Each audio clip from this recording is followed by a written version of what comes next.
명절에 예배하러 올라온 사람 중에 헬라인 몇이 있는데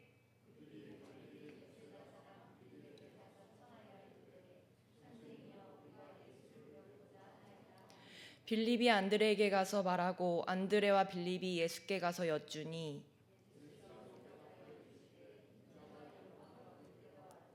내가 진실로 진실로 너희에게 이르노니 한 알의 밀이 땅에 떨어져 죽지 아니하면 한 알 그대로 있고 죽으면 많은 열매를 맺느니라.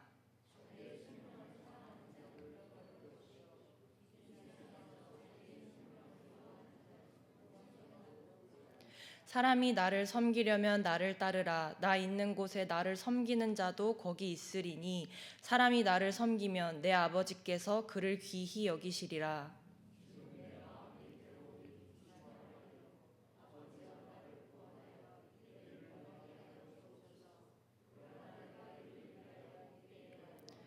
아버지여 아버지의 이름을 영광스럽게 하옵소서 하시니 이에 하늘에서 소리가 나서 이르되 내가 이미 영광스럽게 하였고 또다시 영광스럽게 하리라 하시니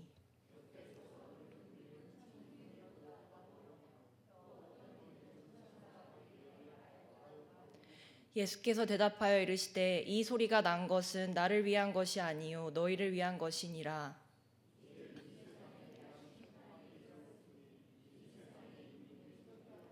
내가 땅에서 들리면 모든 사람을 내게로 이끌겠노라 하시니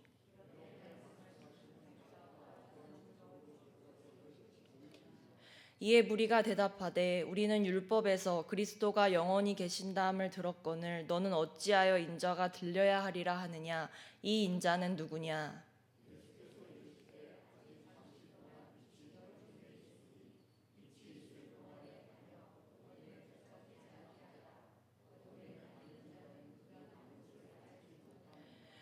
너희에게 아직 빛이 있을 동안에 빛을 믿으라. 그리하면 빛의 아들이 되리라. 예수께서 이 말씀을 하시고 그들을 떠나가서 숨으시니라. 아멘. 기도하겠습니다. 하나님 아버지, 주의 말씀을 듣는 이 귀한 시간이 오늘도 우리의 삶 가운데 찾아와 주시는 예수님을 만나는 시간 되길 원합니다. 우리의 삶 가운데 산소망을 허락하시는 주님을 믿고 붙드는 시간 될 수 있도록 함께하여 주시옵소서. 예수님의 이름으로 기도드립니다. 아멘. 오늘 우리가 읽은 요한복음 12장의 말씀은 예수님께서 십자가의 죽음을 앞두고 예루살렘 입성을 배경으로 하고 있습니다. 사람들은 종려나무 가지를 흔들며 예수님의 입성을 환영했고 드디어 자신들을 구원하여 줄 메시아가 왔다고 생각했습니다. 그러나 우리가 잘 알고 있듯이 예수님께서 예루살렘에 입성하신 것은 십자가의 죽음을 위함이었습니다. 오늘 우리가 읽은 말씀에서 예수님께서는 때가 왔다라고 말씀하시며 십자가 죽음으로 나타나게 될 결과를 말씀하십니다. 오늘 우리가 읽은 말씀 20절에서 22절의 말씀부터 살펴보도록 하겠습니다. 명절에 예배하러 올라온 사람 중에 헬라인 몇이 있는데 그들이 갈릴리 벳세다 사람 빌립에게 가서 청하여 이르되 선생이여 우리가 예수를 배우고자 하나이다 하니 빌립이 안드레에게 가서 말하고 안드레와 빌립이 예수께 가서 여쭈니. 유월절을 앞두고 예배하러 온 헬라인들은 예수님을 뵙기 위하여 먼저 빌립에게 청합니다.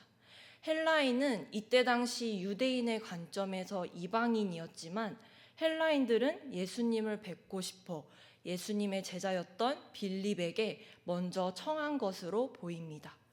헬라인들이 왜 예수님을 뵙길 원했을까 생각했을 때 그들은 단순히 많은 표적과 기적을 베푸는 예수님의 소문을 듣고 찾아와 보고 싶었던 것일 수도 있습니다.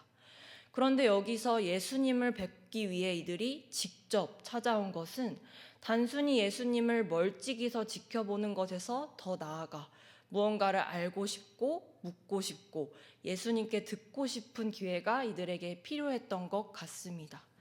헬라인들의 요청을 받은 빌립은 안드레에게 말하고 빌립과 안드레는 예수님께로 나아가 여쭈어 봅니다.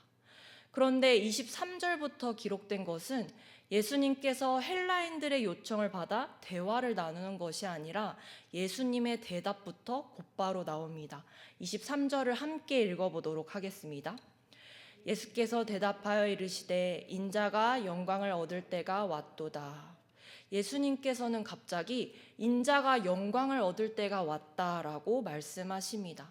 다시 말하자면 인자, 즉 예수 그리스도께서 영광을 얻을 때가 이르렀다, 임박했다고 말씀하십니다. 마치 물이 99도까지 끓지 않다가 1도가 올라가면 끓는 것처럼 예수님께서 영광을 얻을 때가 이제는 오게 되었다는 것입니다. 인자가 영광을 얻을 때라는 것은 그가 예루살렘에 입성하여 이제는 십자가의 죽음으로 그의 영광이 드러나게 되고 하나님의 아들이라는 것이 온 세상에 드러나게 될 것이라는 것을 의미합니다. 이 본문에서 헬라인들의 요청이 받아들여졌는지는 드러나진 않습니다. 그러나 영광을 얻을 때가 왔다라는 예수 그리스도의 선포를 통해 유대인과 이방인의 경계를 허무는 언약 공동체의 시작을 알리게 됩니다. 왜냐하면 예수님께서 말씀하신 때가 이르러야 유대인과 이방인의 경계를 허무는 새 언약의 역사가 이루어지기 때문입니다. 예수님께서는 이어선 24절에서 이렇게 말씀하십니다. 내가 진실로 진실로 너희에게 이르노니 한 알의 밀이 땅에 떨어져 죽지 아니하면 한 알 그대로 있고 죽으면 많은 열매를 맺느니라. 24절에서는 내가 진실로 진실로 너희에게 이르노니 라고 말씀하시므로 예수님께서 무리들 가운데 말씀하신다는 것을 알 수 있습니다. 그리고 진실로 진실로라고 예수님께서 강력하게 강조하신 것은 밀 비유입니다. 한 알의 밀을 통해 예수님께서 말씀하시는 죽음을 통한 생명의 원리는 죽으면 많은 열매를 맺는다는 것입니다. 많은 열매를 맺는 생명의 탄생을 위해서 반드시 필요한 조건은 죽음입니다. 이것은 예수 그리스도의 죽음만 나타낼 수도 있지만 예수님께서 무리들 가운데 강조하신 이유는 이것이 예수 그리스도의 말씀을 듣고 믿는 이들에게도 해당되기 때문일 것입니다. 예수님의 말씀을 듣고 믿고 따르는 자들이 생명을 얻기 위해 반드시 필요한 것이 죽음이라는 것입니다. 그런데 특이하게도 예수님께서 말씀하시는 이 생명의 원리는 죽음을 통해 생명을 낳습니다. 우리 모든 인간은 원래 흙이었기 때문에 죽음의 본성이 있습니다. 하지만 하나님께서 첫사람 아담을 만들 때 생기를 불어넣어 생명이 되게 하셨습니다. 여기서 생명은 살아있는 존재를 뜻한다면 마지막 아담으로 오신 예수 그리스도께서는 우리를 살려주는 영이 되셨습니다. 고린도전서 15장 45절 말씀을 보겠습니다. 기록된 바 첫사람 아담은 생명이 되었다함과 같이 마지막 아담은 살려주는 영이 되었나니. 아담은 본래 흙에 속한 자였고 죽음의 본성을 가진 자였습니다. 그의 후손인 우리도 죽음의 본성을 가진 자들이었지만 그리스도께서 자신의 죽음을 통해 하늘에 속한 이의 형상을 입히셨습니다. 고린도전서 15장 47절에서 49절입니다. 첫사람은 땅에서 났으니 흙에 속한 자이거니와 둘째 사람은 하늘에서 나셨느니라. 무릇 흙에 속한 자들은 저 흙에 속한 자와 같고 무릇 하늘에 속한 자들은 저 하늘에 속한 이와 같으니 우리가 흙에 속한 자의 형상을 입은 것 같이 또한 하늘에 속한 이의 형상을 입으리라. 바울이 이 고린도전서에서 말하는 것은 우리는 원래 흙으로 만들어지고 흙에 속한 자의 형상을 입은 자이나 마지막 아담, 둘째 사람 예수 그리스도로 인하여 하늘에 속한 이의 형상을 입게 될 것이라는 것입니다. 예수님께서 죽으심으로 많은 생명을 살리신 것처럼 예수 그리스도를 믿고 따르는 자도 죽음의 본성을 이기고 생명을 얻게 되는 것이 예수님께서 말씀하시는 생명의 원리입니다. 다시 본문으로 돌아와서 12장 25절입니다. 자기의 생명을 사랑하는 자는 잃어버릴 것이요 이 세상에서 자기의 생명을 위협하는 자는 영생하도록 보전하리라. 25절에서도 이어서 생명의 원리를 말씀하십니다. 자기의 생명을 사랑하는 자는 도리어 그 생명을 잃게 되지만 자기의 생명을 미워하는 자는 영생합니다. 나를 내려놓고 인간에게 가장 중요한 생명까지 내려놓았을 때 영원히 살게 될 것이라고 말씀하십니다. 이 모습은 예수님께서 우리에게 이미 보여주신 모습이며 예수 그리스도를 따르는 자가 살아가야 할 모습이기도 합니다. 이어선 26절의 말씀을 함께 읽어보도록 하겠습니다. 사람이 나를 섬기려면 나를 따르라. 나 있는 곳에 나를 섬기는 자도 거기 있으리니 사람이 나를 섬기면 내 아버지께서 그를 귀히 여기시리라. 예수님께서는 26절에서 즉 예수 그리스도를 섬기려면 나를 따르라고 말씀하십니다. 예수님께서 5번이나 나를 강조하시며 나를 섬기려면 나를 따르라는 명령은 단순한 명령이 아니었습니다. 25절에서 내가 가장 귀하게 여기는 것을 내려놓는 것에서 그치지 않고 26절에서 말씀하시는 예수님을 따른다는 것은 십자가를 향해 나아간다는 것입니다. 십자가를 통과해야 한다는 것이고 내가 죽어야 한다는 뜻입니다. 울지마 톤즈라는 영화를 많은 분들이 보셨을 것입니다. 이태석 신부가 아프리카 남수단에 있는 톤즈 한센 마을로 가서 사람들을 정성껏 진료하고 이태석 신부의 죽음까지 담은 영화가 2010년에 개봉했었습니다. 정말 자신의 가족처럼 사랑을 베풀었던 그의 모습을 보고 많은 사람들이 눈물을 흘렸고 사람들의 마음을 요동치게 했습니다.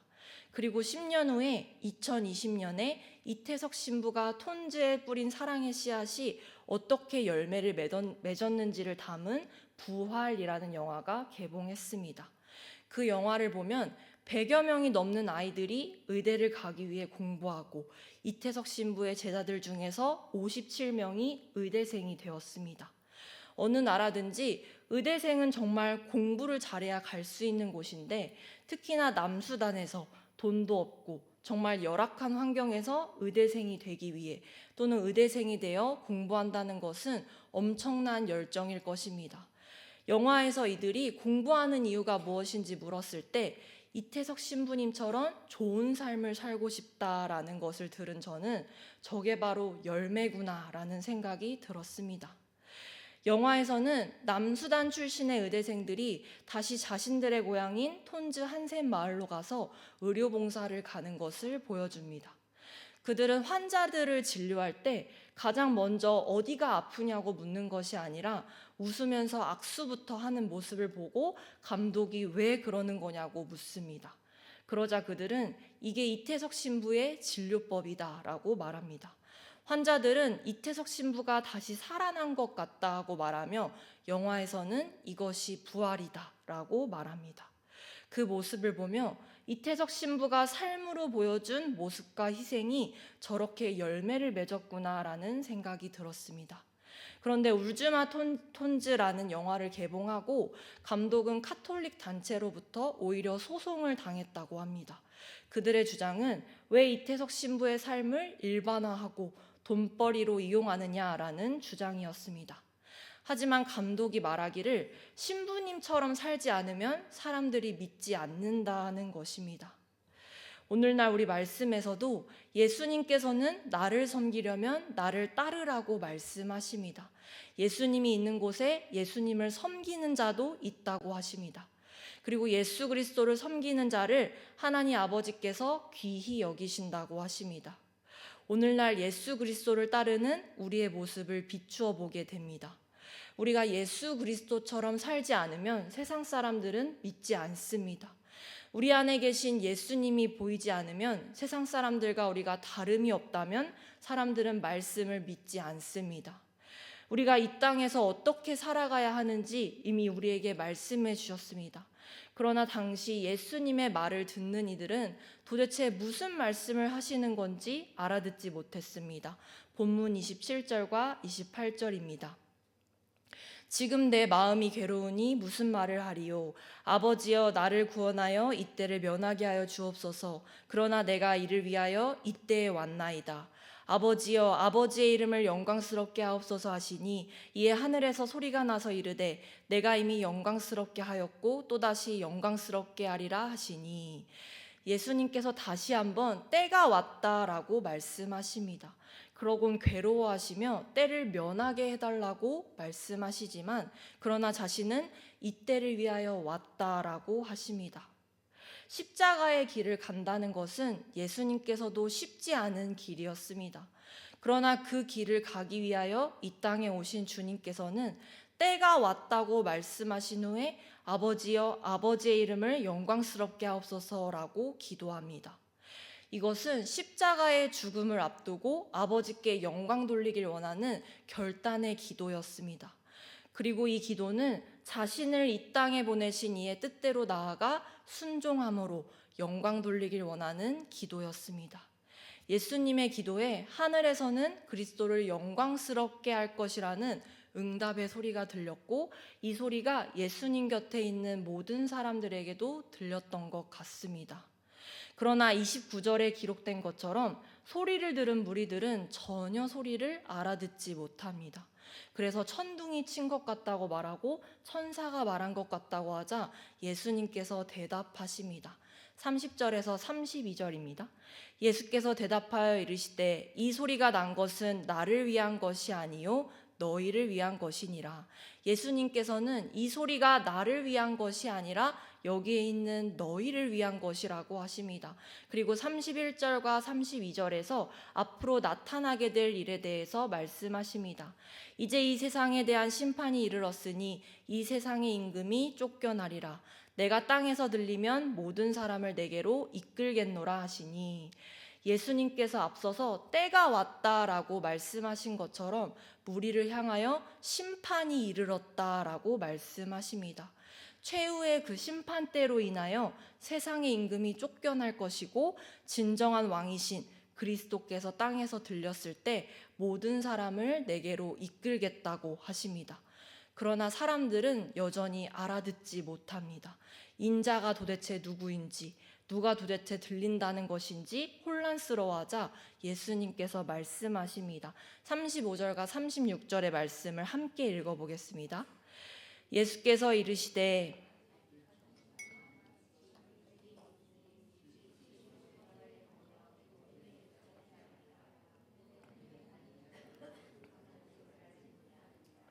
너희에게 아직 빛이 있을 동안에 빛을 믿으라. 그리하면 빛의 아들이 되리라.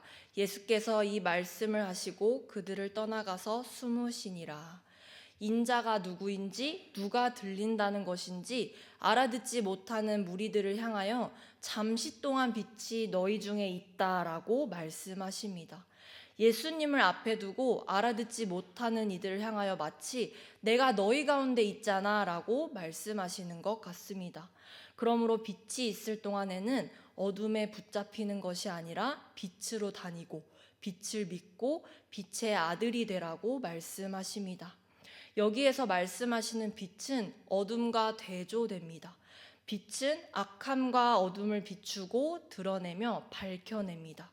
빛이 있으면 어둠에 붙잡히지 않지만 어둠으로 다니면 가고 있는 곳이 어디인지 어느 방향으로 가는 것인지 알 수가 없습니다. 그러나 빛을 따라갔을 때 명확한 길이 보입니다. 십자가의 길이 보이고 우리가 어디로 가고 있는지 어느 방향으로 가고 있는지가 선명하게 보입니다. 그러므로 예수님께서는 빛을 믿으라고 그랬을 때 빛의 아들이 된다고 말씀하십니다. 예수님이 떠나가신 후에 빛을 따라가는 일은 더욱더 험난해지고 어려워질 것입니다. 35절에서 아직 잠시 동안 빛이 너희 중에 있다라고 말씀하신 것처럼 빛은 잠시 동안 있기 때문입니다. 예수 그리스도의 십자가 죽음으로 빛은 사라지게 될 것이기 때문입니다. 그러나 빛이 있는 동안 빛을 따라간다면 어둠이 오더라도 완전히 사로잡히지 않습니다. 어둠 속에서 빛이 비추는 그 길이 가장 명확하고 선명한 길이기 때문입니다. 그러나 사람들은 여전히 예수님의 말씀을 믿지 못합니다. 36절 중간에 써져 있는 소제목을 보면 그들이 예수를 믿지 아니하다라고 되어 있는 것을 볼 수 있습니다. 그들이 예수님을 믿지 않는 이유가 12장 38절과 40절에서 드러납니다. 38절입니다. 이는 선지자 이사야의 말씀을 이루려 하심이라. 이르되 주여 우리에게서 들을 바를 누가 믿었으며 주의 팔이 누구에게 나타났나이까 하였더라. 40절 그들의 눈을 멀게 하시고 그들의 마음을 완고하게 하셨으니 이는 그들로 하여금 눈으로 보고 마음으로 깨닫고 돌이켜 내게 고침을 받지 못하게 하려 함이라 하였음이더라. 하나님께서는 구약의 예언대로 믿지 않는 자들을 심판하시기 위하여 그들의 눈을 멀게 하시고 마음을 완악하게 하십니다. 예수님께서는 잠시 동안 이 땅에서 많은 기적을 베푸시고 말씀하셨는데도 불구하고 사람들은 믿지 않았습니다. 하나님께서 그들을 믿지 않도록 막으셨다는 의미가 아니라 믿지 않기로 마음먹고 선택한 자들을 반드시 심판하기 위함이었습니다. 그러나 예수님은 세상을 심판하기 위하여 온 것이 아니라 구원하기 위하여 이 땅에 오셨다고 말씀하십니다. 47절과 48절 말씀입니다. 사람이 내 말을 듣고 지키지 아니할지라도 내가 그를 심판하지 아니하노라. 내가 온 것은 세상을 심판하려 함이 아니요 세상을 구원하려 함이로라. 나를 저버리고 내 말을 받지 아니하는 자를 심판할 리가 있으니 곧 내가 한 그 말이 마지막 날에 그를 심판하리라. 심판의 때는 반드시 올 것입니다. 믿지 않는 자들이 심판받을 때가 반드시 오게 됩니다. 그러나 예수님께서 이 땅에 오신 이유는 영생의 길, 빛의 길, 십자가의 길을 보여주시기 위함이었습니다. 우리는 보통 제자 훈련을 받으면 제자가 된다고 생각합니다. 그러나 우리는 예수 그리스도를 믿고 그 길을 따라가는 제자이기에 제자 훈련을 받는다는 것을 기억해야 합니다. 우리가 주님의 제자이기에 그 길을 따를 수 있고 주님의 부르심을 받은 자들이기에 그 부르심에 응답할 수 있습니다. 하나님께서는 우리를 구원하실 때도 가장 먼저 우리를 부르십니다. 이 부르심을 우리는 영어로 콜링이라고 부릅니다. 하나님의 부르심은 반드시 결과를 낳습니다. 우리를 구원하시기 위해 부르시기도 하시고 각자의 직업으로 사역으로 우리를 부르십니다. 우리를 구원하시기 위한 부르심, 정확히 말하면 복음으로의 부르심은 구원 또는 영생이라는 결과를 낳습니다. 이 부르심은 죄인된 우리를 예수 그리스도 안으로 연합할 수 있도록 초대하는 부르심입니다. 그리고 예수 그리스도와의 연합을 통해 구약 백성들에게 약속하셨던 말씀이 오늘날 우리에게도 약속의 말씀이 되는 언약 백성으로의 부르심이기도 합니다. 그러므로 우리는 이 부르심 가운데 그리스도와 연합하여 삶 가운데 풍성한 은혜와 교제를 누리고 예수 그리스도를 믿기 이전과의 삶과 달라진 삶을 살아가게 됩니다. 그 삶은 복음의 옷을 입고 교회와 세상으로 나아가는 것입니다. 하나님의 말씀이 오늘을 사는 우리에게도 주어지는 말씀이라는 확신의 결단이 없다면 말씀의 권위가 약해지고 아예 없어져 버리기도 할 것입니다. 우리가 살아가는 이 세상은 성경에 대한 권위와 신뢰가 무너지고 성경을 비판하며 무신론을 주장하는 이들이 넘치는 세상을 살아가고 있습니다. 이러한 세상 속에서 십자가의 길을 따라간다는 것, 그 길을 통과한다는 것은 빛으로 어둠을 이기는 것입니다. 세상 사람들은 허영, 사치, 자기 유익의 옷을 입지만 예수 그리스도의 부르심을 따르는 자들은 자신의 모든 허물을 내려놓고 복음의 옷을 입습니다. 말씀 앞에서 나를 비추고 우리의 삶을 비추어 절실하게 변화될 마음으로 주님을 따르길 소망합니다. 예수님은 수천 년 전 구약 신약 백성들도 그리고 오늘날 우리도 십자가의 길로 우리를 초대하십니다. 그 초대는 어떤 거창한 계획도 아니고 반드시 이뤄야 할 목표가 있는 것도 아닌 우리의 모든 것을 버리고 그를 따르는 것입니다. 그렇지 않으면 십자가의 길을 따를 수 없고 내가 죽지 않으면 살 수 없기 때문입니다. 그 길을 따른다는 것은 부르심에 순종한다는 의미이고 예수 그리스도의 제자로 살아가겠다는 결단입니다. 앞서서 예수님을 따른다는 것은 십자가를 향해 나아가는 것이라고 했습니다.